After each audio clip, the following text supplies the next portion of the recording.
I am back. It is me. I have been away for a few days. I haven't had a chance to upload any videos, but I have got back, and there is a new post from Firehose, and this one is about mass gathering for plants.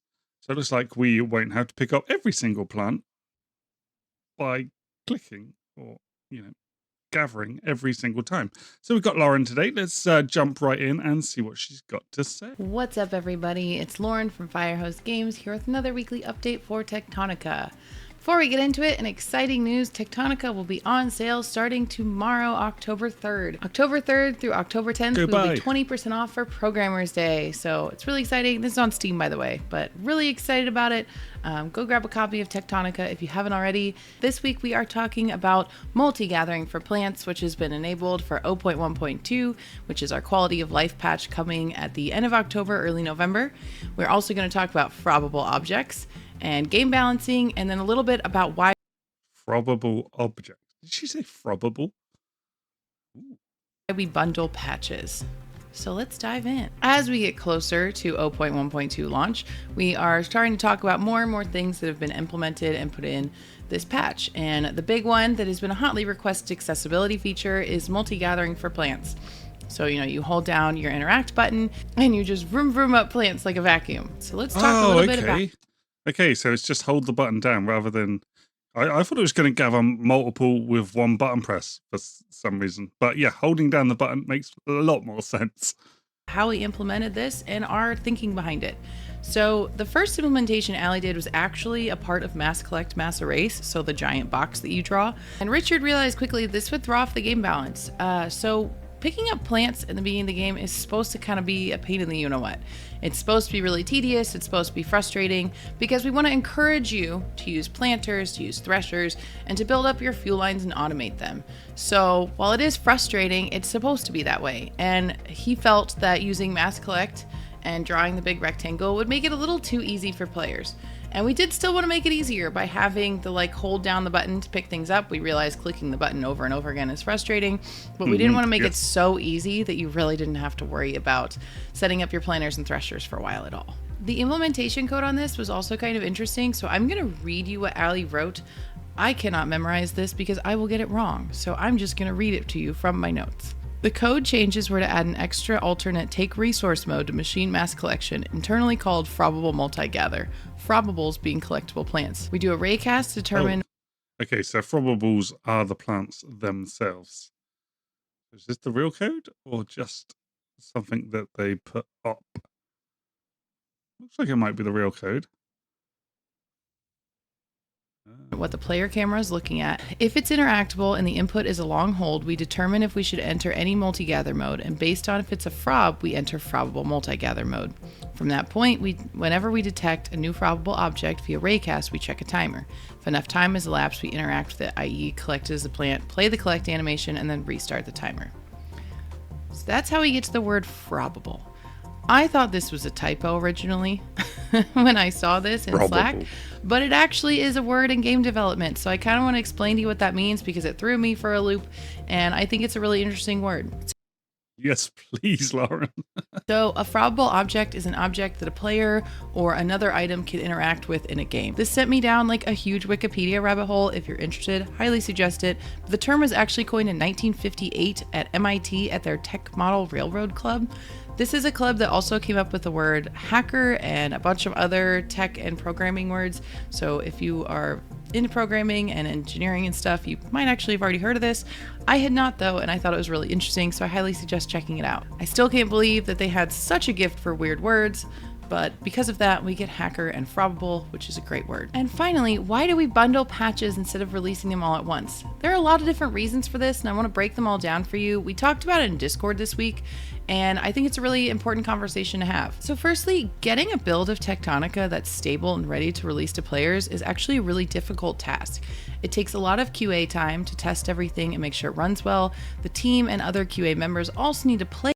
I don't think it's just about this, though, because if you think about the way that we patch things nowadays, if you change one file and it's got one change in it, then you need to patch in the changes to that file. You don't just patch in a part of the file, although that can be done. You tend to have to download a lot of the data. So basically, that whole file, you've got blobs and things, and um, depending how they've packaged it, it's different. But doing that every time, you're not going to want to download a gig's worth of data every time they do a small patch, and it affects a gig's worth of files or blocks. Play it and make sure it's still fun. And then we have to make sure that anything we put in, like bug fixes or new objects, isn't breaking something else in the game. And also, usually whenever we go through this process, or any game developer goes through this process, we do find small bugs that we wind up fixing near the end. So it's important to have everything bundled together so we can make sure everything is fixed and running smoothly. But we do fixes in parallel. We have a pretty small team, but we still have enough people that multiple bugs are being worked on all the time. This means that someone could simultaneously be working on a bug as another team member. Because we're working on different bug fixes in parallel, it means that we don't have time for QA to keep constantly testing everything to send it out to players. We want to bundle everything together so we can test it cohesively. We also want the team to be focused on their own projects and not be focused on getting things to a shippable state and having the patch ready to push to players, because that creates a lot of anxiety. I know it may sound silly, but like the thought of your work going out to players actually creates a lot of anxiety on different teams. We are very excited for you guys to get the patches, but it's also something that creates a lot of concern internally. Another thing is that whatever we're showing in these dev blogs might not actually be finished and ready to play. A lot of times when Joey and I get our hands on something to show the rest of you, it's just because it's gone through an initial QA pass, it's ready, and we're convinced that it'll be ready for the patch when it's time to go live, but doesn't mean that it's gone through all of the testing, that we've made sure that it functions with everything else in the patch, and that it's fully ready to go. It just means that we're pretty confident that it'll be ready in time. And finally, it also has to pass certification. So Steam, you can upload patches whenever you want and just let them loose, but Microsoft actually takes time. So we have to make sure that we bundle everything together so we're not. That is a really good point as well, because we don't want I'm PC, so easy enough for us to patch, but the certification process for the consoles takes a bit longer. And we don't want to be too far ahead of our console brethren, do we?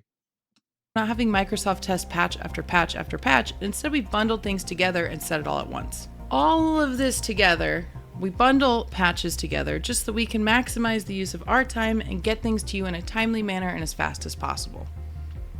And that is all. Well done, Lauren. And that is all I have for you this week, folks. We are so excited for 0.1.2. We're going to be talking about a lot more things coming to it in the coming weeks. Also, I am dropping in our stream schedule for October. We have Bristol joining us on October 26th. We're going to do like a little spooky costume stream. Joey, I'm making you wear a costume. This is my official I want to see Joey in a costume.